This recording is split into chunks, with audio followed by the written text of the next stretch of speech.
In this video, I'm going to show you how to build a muscular physique in the gym using science-based training. We're going to be doing an easy to follow 3-day training split. I'm going to break down all the exercises, show you the proper form, and stick around to the end of the video where I'll give you the full plan for free. So before we dive into the plan, there are 3 things that I need you to stick to for this to work. So number 1 is consistently training close to failure in your workouts.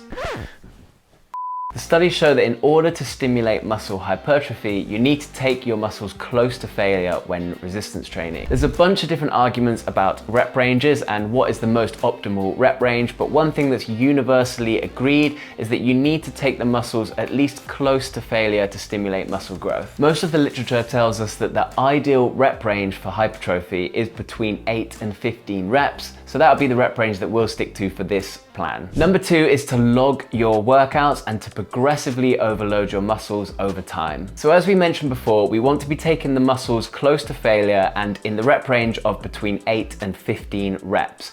Now, in order to prevent plateau, we need to be constantly stimulating the muscles progressively so that they grow. We do this by progressing the intensity of our workouts, and in this plan, that's going to be by adding more weight. The safest way to go about this is to increase the reps with the current weight that you're using first. That will be progressive overload in itself. However, you will get to a point where the rep range goes above 15. When you feel comfortable with this, that's when you can then reduce the reps and increase the weight. So that could look something like this. Let's say that week 1, you're doing 20 kilogram on your bench press and you're doing 14, 12, 10, 8.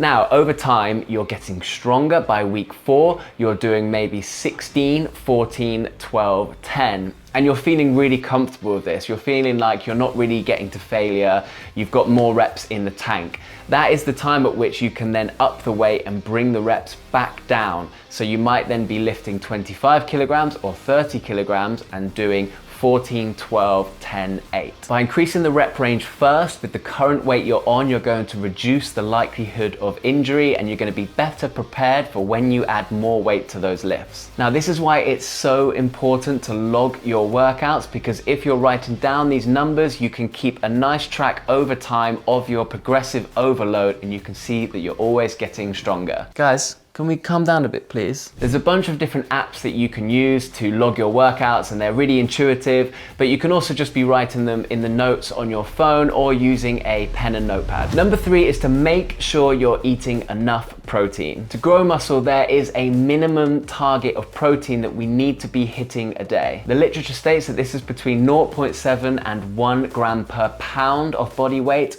or 1.6 to 2.2 grams per kilogram. So make sure you're training at least close to failure in your workouts, log your workouts and add progressive overload, and make sure you're eating enough protein. Now, let's get to the workout. So this plan is gonna be broken into a 3-day working split, and those days are push, pull, and legs. The reason for splitting the plan like this is it means that we're always hitting different muscle groups, and that means that we're always giving one muscle group enough time to recover before we hit it again. I would suggest splitting these workouts throughout the week so you get rest days in between, especially if you're just starting out. So let's say push on a Monday and then pull on a Wednesday and then legs on a Friday. It means you get enough rest days in between. However, if your schedule doesn't allow, then doing these types of training splits does mean that you can do training on consecutive days because we'll be hitting different muscle groups. Make sure that you warm up before each workout. I like to do about 5 minutes of moderate cardio to get my heart rate up and then 5 to 10 minutes of dynamic stretching.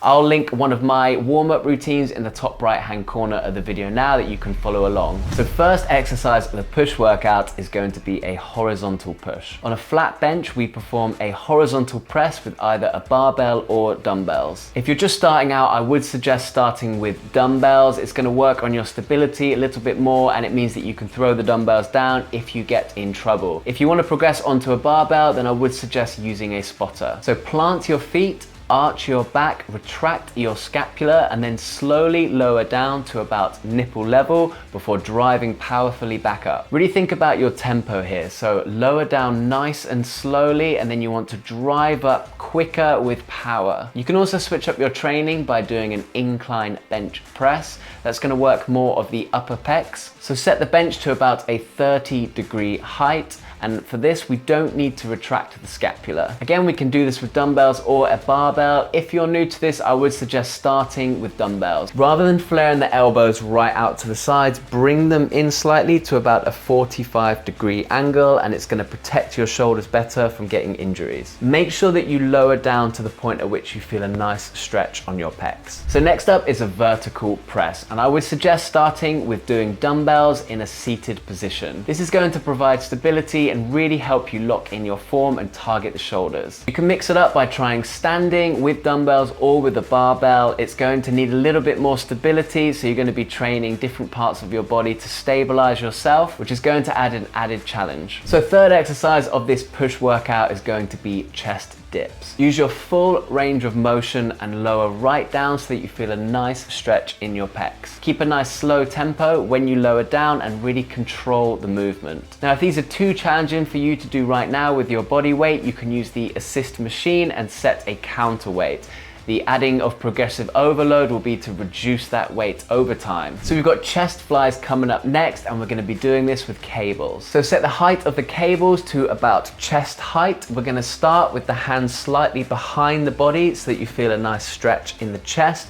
We're then going to bring the hands together nice and slowly with control, keeping your arms straight and just a slight bend in the elbows. Make sure you really control the eccentric phase here and get to the point at which you just feel a nice stretch in the chest before starting your next rep. So we're going to finish up the push workout with tricep push downs. We're using the cable machine again, and this time a rope attachment. Keep a neutral spine and your core engaged. We want to keep the elbows locked into place as we extend at the elbows to push that rope down. So next up is our pull day. Our first exercise of the pull day is going to be either a pull-up, an assisted pull-up, or a lat pull down. We're going to go for a wide grip here, so palms facing away from you with your arms wide. If you can't hit the rep range with your body weight yet, then just add the assist on the machine with a counterweight. If you don't have access to one of these machines with a counterweight in your gym, then go for lat pull downs. With the lat pull down, make sure you're getting a full range of motion. So at the top of each rep, make sure that you're protracting your shoulder blades, and then as you pull down, bring the bar towards your chest and retract your shoulder blades back. So next up, we've got bent over rows. You can hit these with dumbbells or a barbell. With the barbell, I like to have a supinated grip, which is where your palms are facing forward. With both exercises, make sure that you're hinging at the hips, keeping a neutral spine and your core engaged with soft knees. We want to keep the upper torso locked in place, so we're not using momentum to swing the weight up. Let's build the traps next with shrugs. You're going to grab 2 dumbbells, and then you're going to draw your shoulders up to your ears.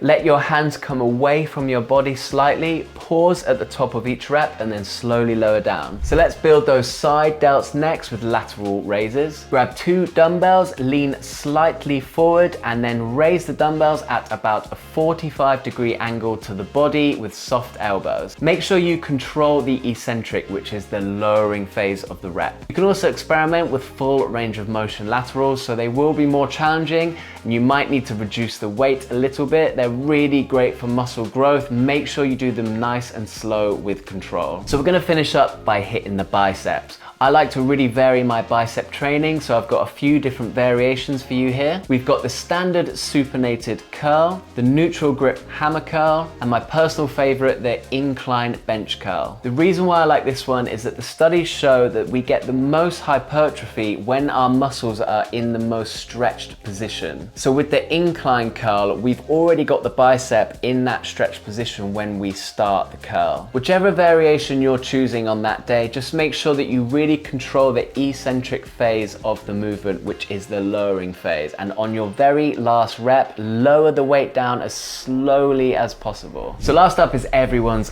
favorite day, said no one ever. It's leg day. First up, we've got squats. And if you're new to this, I would suggest starting with dumbbell goblet squats. The reason for this is that we're always in a position where we can simply drop the weight, and it's a really good exercise to focus on your range of motion and trying to improve your hip mobility by lowering a little bit more each workout. When you feel confident enough, you can progress onto the barbell squat. Start with just the barbell on its own and practice unracking and racking the barbell. Make sure with this one that your knees are tracking over your toes and you're sitting back like you're sitting down into a chair. Next up, let's hit the hamstrings with leg leg curls. My favorite is the lying leg curl, but if your gym doesn't have one of these, then you can use a standard seated leg curl or Romanian deadlifts. With Romanian deadlifts, you can use dumbbells or a barbell. Just make sure that you're keeping your legs straight with soft knees. Hinge at the hips, keep a neutral spine and your core engaged. Lower down to the point that you feel a nice stretch in your hamstrings, but before you round your back. So next up, we've got leg extensions. You're going to want to get onto a seated leg extension machine like the one I'm on here. Set up each component of it so that it feels comfortable for you. That means adjusting the seat, adjusting the pad that's on the front of your legs. Test it out with a lighter weight to see if that feels comfortable for you. And then when you are comfortable, put on a weight that will be challenging for you to do within 15 reps. Think about the tempo. You want to drive up with power and then lower down slowly. So to hit the calves, you'll need to grab a single dumbbell and find a ledge. Place the ball of one of your feet on the ledge with your heel hanging off. Hold the dumbbell on the same side of the leg that you're working. You want to slowly lower your heel down and then drive your heel up to above the ledge height. Hold there for a moment and then slowly lower back down to below the ledge height. Make sure you've got something to hold on to with your free hand to keep your balance. So last up, we've got a slightly unconventional exercise in that most people don't really work this muscle in the gym. But I've added it in because it's incredibly beneficial for knee health and it really helps your lower legs to really pop. So these are called tib raises.